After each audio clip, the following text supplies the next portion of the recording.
उस आदमी का दिमाग पूरी तरह से ठीक हो ये उम्मीद करना समझदारी नहीं है।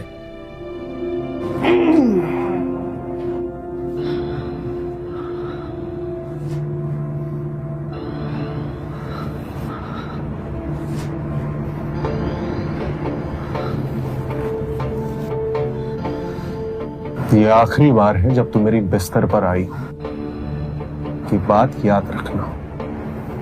जी।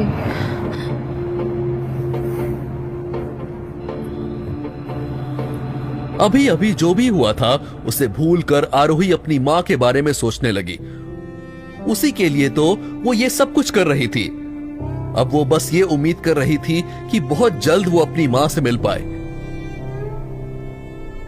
इस ख्याल की खुशी जहन में बिठा के वो चुपचाप सो गई।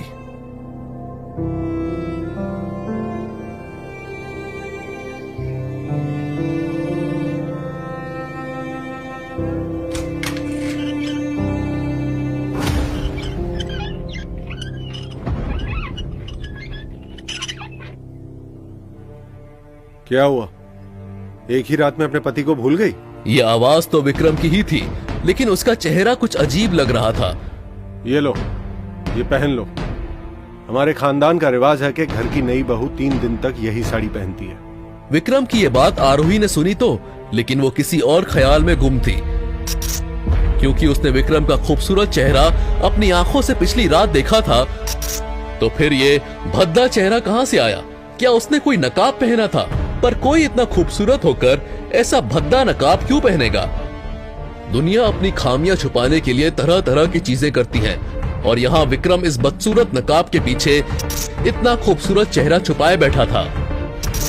इस घर के बहुत से ऐसे राज हैं जो तुम्हें नहीं पता, और उन्हें ना ही जानो तो बेहतर रहेगा। विक्रम ने आरोही से कहा तो उसे लगा जैसे फिर से उसने उसके ख्याल पढ़ लिए हों। तुम यही कपड़े बदल सकती हो, मुझे तुम्हें देखने में कोई दिलचस्पी नहीं है। ये सुनकर आरोही वहीं रुक गई और बिना कुछ कहे कपड़े बदलने लगी। विक्रम ने अपनी आंखें फेर ली थी, लेकिन वो उस कमरे की दूसरी ओर लगे आईने में आरोही को देख सकता था।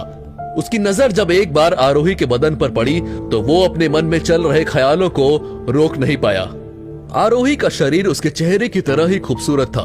वो उसके शरीर को रोम रोम से आंक रहा था, और ये करते हुए उसे जो ख्याल आ रहे थे उन पर वो काबू नहीं कर पा रहा था। वो आरोही का बदन था जिसकी वजह से उसे वो ख्याल आ रहे थे, या कि उसकी खुशबू जो उसे लगातार किसी की याद दिला रही थी।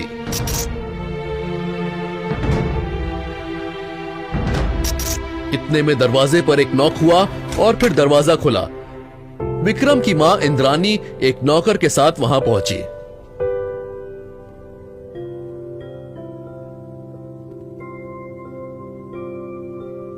तब जाकर आरोही को समझ में आया कि विक्रम का उसके गले पर काटना अपनी मां को यह समझाने के लिए था कि उनके बीच कुछ हुआ था, जो कि सरासर झूठ था। आरोही सोच रही थी कि विक्रम ने ऐसा क्यों किया होगा। तभी इंद्रानी उसके पास आई और बोली, बेटा, अब जल्दी से इस घर के लिए एक बच्चा लेके आना, ताकि इस घर की खुशियां वापस लौट सके। विक्रम की हालत देखकर हमें ऐसा लगा कि इस खानदान ने विक्रम के साथ। इंद्रानी जो बात कहते कहते रुक गई थी, वो आरोही समझ चुकी थी। हालांकि उसे ये नहीं समझ आ रहा था कि कोई माँ अपने बेटे के बारे में ऐसा कैसे कह सकती थी। बेटा, गलत मत समझना। विक्रम एक समय में बेहद खूबसूरत था, लेकिन पता नहीं किसकी नजर लग गई मेरे बेटे को कि उसे ये बीमारी लग गई। ये सुनकर आरोही के मन में और सवाल आ गए। विक्रम की माँ को भी नहीं पता था कि विक्रम असल में अब भी बेहद खूबसूरत है। क्या ये व्हीलचेयर भी एक नाटक है? इन सारे सवालों के बीच उसे विक्रम की कही हुई बात याद आई। इस घर के बहुत से ऐसे राज हैं जो तुम्हें नहीं पता, और उन्हें ना जानो तो ही बेहतर रहेगा। अच्छा बेटा, हमारे खानदान में ये रिवाज है कि शादी के बाद दूल्हा दुल्हन लड़की के घर में जाके बड़ों का आशीर्वाद लेते हैं। विक्रम तो वहां नहीं जा पाएगा, पर तुम होके आओ, दोनों के हिस्से का आशीर्वाद लेके आना, और हम तुम्हारे साथ एक गाड़ी भेज देंगे। जी मम्मी जी। वो वैसे भी अपने मायके जाना चाहती थी, क्योंकि उसने उसके पिता महेश्वर की शर्त मानकर शादी कर ली थी। अब उसे महेश्वर से जाकर अपनी माँ के पते के बारे में पूछना था। अपने माता पिता को मेरा प्रणाम कहना और जल्दी आना। मैं तुम्हें मिस करूंगा। मैं भी तुम्हें मिस करूंगी।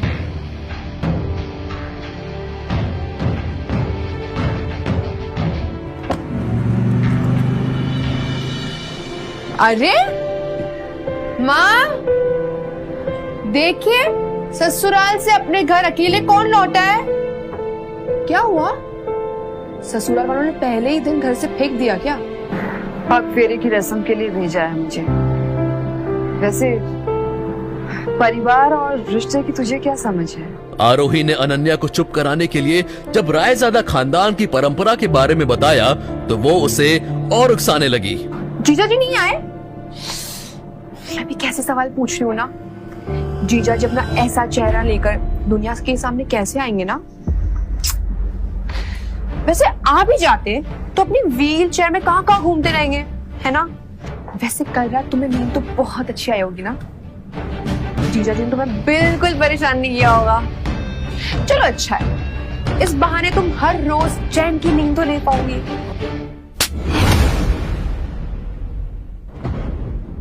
तूने मुझे थप्पड़ मारा, अब मैं तुझे नहीं छोड़ूंगी। हाँ।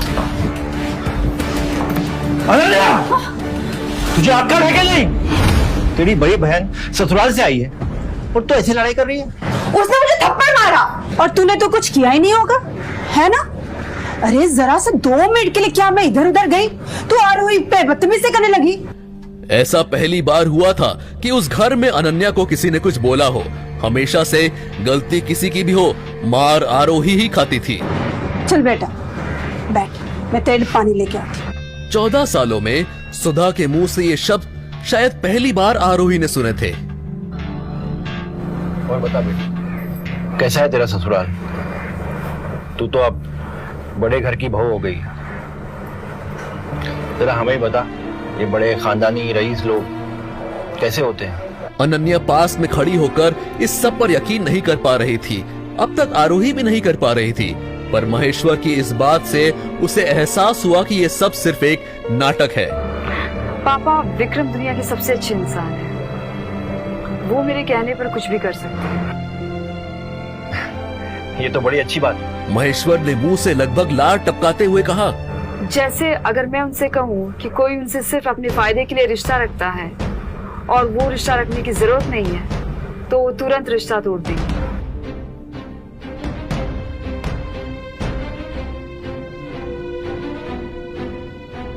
कितने घिरे हुए इंसान हैं आप लोग।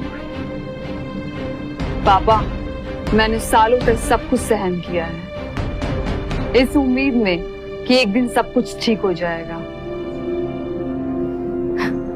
लेकिन आप तो मेरी जिंदगी का सौदा कराए।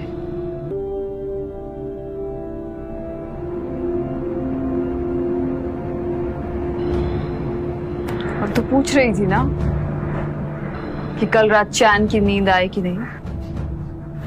ये मिला है मुझे सुहाग रात में। अरे बेटा, ये पति पत्नी की बातें ये सबके सामने क्यों कर रही हो? ये पति पत्नी का रिश्ता नहीं है, ये एक जानवर और इंसान का रिश्ता है, जहां जानवर मालिक है और इंसान उसका गुलाम। और जिसके लिए मैंने ये सब किया है वो कहाँ है? हाँ, कहाँ है मेरी माँ? आप लोगों ने कहा था ना, जब मेरी शादी हो जाएगी आप लोग मेरी माँ से मिलाएंगे मुझे। अभी तुझसे नहीं मिल सकती। क्या? लेकिन क्यों? महेश्वर को जवाब देने में जरा देर हुई तो सुधा बोल पड़ी, देख आरोही, हम तुझसे प्यार से पेश आ रहे हैं, इसके बदले में तू हमारे सर पे चढ़ने की कोशिश मत कर। हम जो तुझे समझा रहे हैं उसको प्यार से सुन ले और समझ ले, वरना और भी तरीके हैं हमारे पास तुम्हें समझाने के लिए। हाँ तो आजमान लो ना। आज ये पहली बार तो नहीं है ना जो ये होगा। जितने भी तरीके हैं सब आजमान। अगर मैं आज अपनी माँ से नहीं मिली तो मैं अभी के अभी जाके विक्रम को तलाक दे दूंगी। तुम ऐसा कुछ नहीं करोगी आरोही। मैं जो चाहूं वो करूंगी। ठीक है, तो अपने मन की कर, मैं भी अपने मन की करूंगा। अगर तूने इस दहलीज से कदम बाहर रखा तो तुझे तेरी माँ नहीं उसकी अस्थियां मिलेगी।